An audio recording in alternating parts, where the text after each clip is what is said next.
We all know the big projects that were announced at Star Wars Celebration. We know all the shows that are going to be coming out, the video games that are being worked on. Things like Skeleton Crew, The Acolyte, Ahsoka, the movie about Rey and the new Jedi Order. What does this all mean? How do I feel about the future of Star Wars? You know, as much as I like Dave Filoni and Jon Favreau, I kind of prefer the idea of a bunch of people in the mix making a bunch of different creative ideas. If you get fresh perspectives, new blood into the mix, the possibilities for really unique and interesting Star Wars stories are out there. There are plenty. So, to see a bunch of different creative voices getting thrown into a variety of projects is exciting to me. Now, where I get a little nervous is we've seen a lot of projects come and go, a lot of writers come and go. Hey, I was super excited for the Rogue Squadron movie, but then it was canned and all of my hopes and dreams for that came tumbling down and it kind of put a sour taste in my mouth. And it throws into question everything that has been announced and revealed. You got to take these announcements with a giant grain of salt because there's always that what if factor. I uploaded a video about the 3 new Star Wars movies that were announced at Celebration. And dude, the comment section was wild. I mean, it was not unexpected. The internet is an echo chamber. You got Rey's character sucks so bad they should have left that era behind and erased. Are they gonna lower her Mary Sue power levels so Rey is canon? I think I'll go to Home Depot and buy the rope now. What is going on? Rey was already in sequel trilogy, which is trash and should be buried in the sand. There's a whole lot of that in the comment section of that video, just because it's the nature of the internet. That's what you're gonna get. I've never understood the hate or the dislike or whatever for the character of Rey. I definitely preferred when she was a nobody from nowhere. It's a more interesting story to me than her being related to someone. But I think there's still a lot of potential for that character. She's humble. She's empathetic. If you're looking for someone who kind of harbors the ideals of the Jedi, maybe without the rigidity, Rey, I think, is a good choice. Do you not? I mean, that's okay if you don't, but I always liked the character. And then you have people saying, why is Rey pregnant in the comment section? Not realizing that the image that they saw was photoshopped. I love it. I love the internet.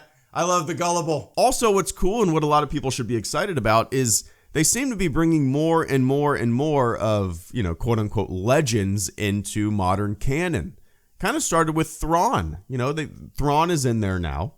He's been in there for a while, the books and Rebels. But they seem to be bringing a lot of ideas, a lot of stories, a lot of characters from the past that a lot of people loved and grew up with into modern canon, which should be exciting for people. I mean, the internet's reaction is, they're going to ruin them, but okay, cool. Man, sometimes I feel like I'm back in 1999 on the Force.net forums. I mean, it's just word for word sometimes, the same exact arguments, the same exact sentences, the same exact things. And I guess it just history repeats itself with people. What can you do? What can you do? Look, for me, the state of Star Wars today is not all that different than the state of Star Wars before Disney. In the past, there was some Star Wars that I liked and Star Wars that I didn't like. Same with today. There's Star Wars that I like and there's Star Wars that I don't like. I feel like I've liked maybe half of what Disney's made. The spread is pretty much as even as it used to be. Again, for me.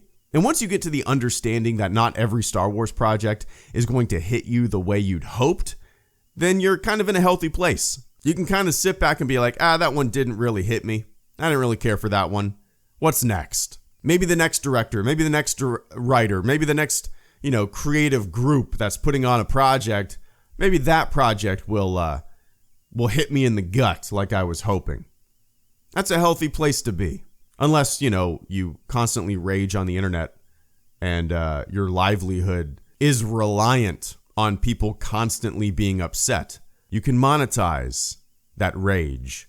You can monetize that echo chamber. You can monetize that disappointment. Man, I think the future of Star Wars as of right now, with all the projects that have been announced from shows and movies and video games that are being worked on, it feels like we're in a creative renaissance for Star Wars. It feels like they have more of a hold and a plan on the future of what they're producing. We have so much coming out that it's almost overwhelming.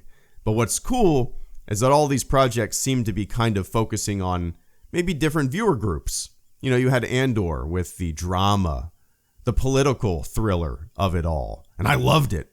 And then you have things like, Mando, which ended up being Star Wars Greatest Hits and just threw a bunch of characters that we're already familiar with in. And people love that and soak it up and eat it up and love it. And then we got Ahsoka, kind of the same thing, right? Skeleton Crew, something that seems new and fresh, Goonies-ish, which I'm super excited for. Maybe focused a little more on young teen audience or maybe younger than that. But the idea of it is super exciting to me and I'm excited for it. 3 movies that take place in 3 different eras. Video games being made by more houses than just EA, so you have a lot of different creative ideas in the mix for Star Wars video games, which is exciting to me. You got a lot of Star Wars publishing content coming out, which I've pretty much enjoyed everything that I've read so far. They've been doing a wonderful job with all of that. So for me, when I see all of these announcements, I think Star Wars is in a good place.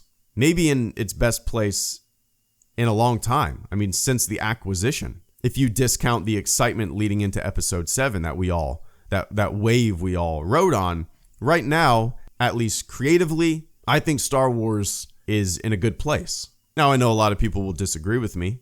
There's constantly people saying Star Wars is dead, but hey, it's been dead since 1977. Just scroll through the Wayback Machine in the Force.net forums. People are saying the same thing back in 1999. The same exact thing.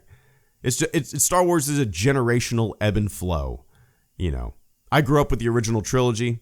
I was 13 when The Phantom Menace came out. Wasn't a big fan of that movie. I have a lot of nostalgia for that movie, but I never watched the prequels growing up because I didn't really care for them. I always popped in my original trilogy VHSs. So for me, my disappointment, my generational disappointment, lied in the prequels. Now, the prequel generation, the kids who grew up with them when they were super young, their disappointment, this is a generalization, but their disappointment lied in the sequel trilogy. And the kids who are growing up right now with the sequel trilogy, maybe in 15 years, when they have a voice on the internet, we'll hear from them and hear about their disappointment and whatever comes next. It's a generational ebb and flow. And again, once you get to that understanding, you're even in a healthier place. My daughter likes Rey.